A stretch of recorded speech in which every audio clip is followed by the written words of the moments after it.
Buonasera e ben ritrovati con l'informazione flash di New Sicilia.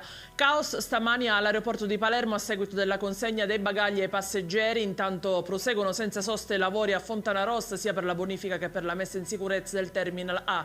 L'obiettivo è quello di far tornare operativo l'aeroporto nel minor tempo possibile. È stato catturato il detenuto evaso dal carcere di Barcellona Pozzo di Gotto nel pomeriggio di ieri. L'uomo è stato individuato nella zona del porto di Milazzo.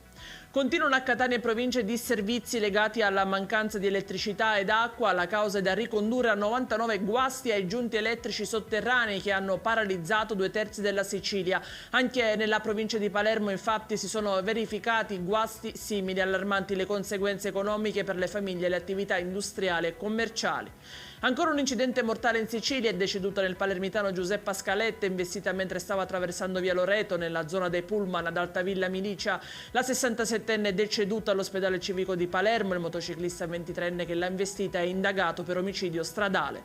E in chiusura il meteo, temperature ancora in salita ed estreme in Sicilia. Anche per domani si prevedono punte che superano i 40 gradi. Allerta rossa per rischio incendi su Ragusa, bollino rosso per ondate di calore a Palermo, Catania e Messina. In vista di ciò nella provincia etnea è stato attivato il centro operativo comunale di protezione civile.